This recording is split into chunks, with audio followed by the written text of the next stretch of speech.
Hi viewers, welcome to ஷேகர்ஸ் உலகம். நம்ம இன்னைக்கு இந்த வீடியோவில் என்ன பார்க்க போகிறோம் அப்படின்னா பிரெட் உத்தாப்பம் எப்படி பண்ணுறதுன்னு பார்க்கலாம். அதுக்கு முன்னாடி நீங்கள் இந்த சேனலுக்கு புதுசுனா மறக்காமல் சேனலை சப்ஸ்கிரைப் பண்ணுங்கள், கூடவே பெல் ஐக்கானையும் கிளிக் பண்ணுங்கள். வாங்க வீடியோக்குள்ளே போகலாம்.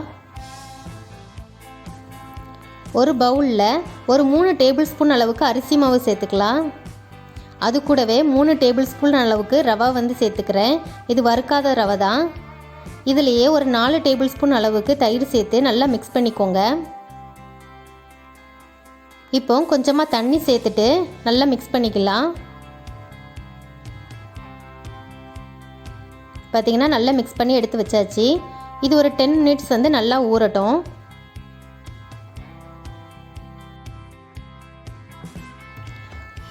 இன்னொரு பவுலில் 2 பெரிய வெங்காயத்தை சின்ன சின்னதாக கட் பண்ணி ஆட் பண்ணிக்கலாம். அது கூடவே ஒரு பெரிய சைஸ் கேரட்டை நல்லா கிரேட் பண்ணிவிட்டு எடுத்துக்கலாம்.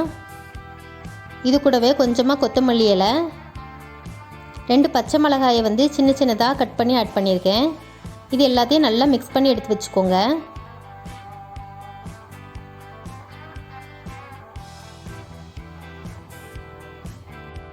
இப்போ ஒரு மிக்ஸி ஜாரில் ஒரு 6 பிரெட்டை ஆட் பண்ணிக்கலாம்.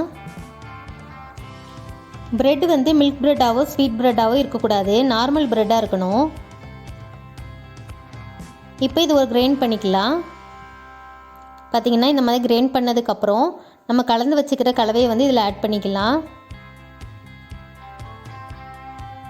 ஆட் பண்ணிவிட்டு கொஞ்சமாக தண்ணி சேர்த்துக்கோங்க. கொஞ்சமாக தான் தண்ணி சேர்த்துக்கணும். தண்ணி சேர்த்து நல்லா இதை கிரைண்ட் பண்ணிக்கலாம். பார்த்திங்கன்னா இப்படி ஒரு ஸ்மூத்தான ஒரு பேஸ்ட்டாக நமக்கு கிடைக்கும். இதை ஒரு பவுலில் மாற்றிக்கலாம். இப்போ இதுக்கு தேவையான அளவு நம்ம உப்பு சேர்த்துக்கலாம்.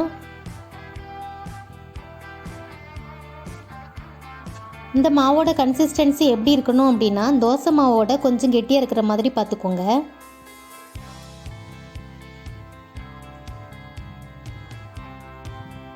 இப்போ ஒரு தவாவை ஹீட் பண்ணியிருக்கோம். தவா மீடியம் ஹீட்டில் இருக்கணும். இதை நம்ம ஒரு ஊத்தாப்பம் மாதிரி ஊற்றிக்கலாம்.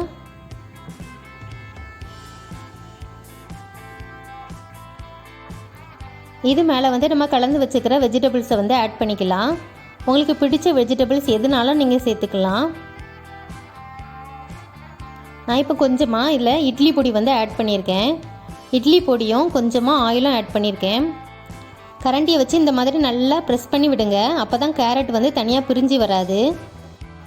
ஒரு பக்கம் நல்லா வெந்ததுக்கப்புறம் நெக்ஸ்ட் சைடு இந்த மாதிரி டர்ன் பண்ணி விட்டுக்கோங்க.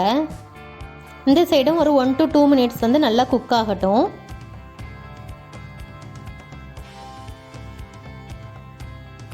பார்த்தீங்கன்னா ஒரு சூப்பரான பிரெட் ஊத்தாப்பம் ரெடி ஆயிடுச்சு. இந்த மாதிரி நீங்களும் உங்கள் வீட்டில் செஞ்சு சாப்பிட்டு என்ஜாய் பண்ணுங்கள். இந்த வீடியோ உங்களுக்கு பிடிச்சிருந்துச்சுன்னா லைக் பண்ணுங்கள், ஷேர் பண்ணுங்கள், கமெண்ட் பண்ணுங்கள். மறக்காமல் சேனலை சப்ஸ்கிரைப் பண்ணுங்கள். தேங்க்ஸ் ஃபார் வாட்சிங்.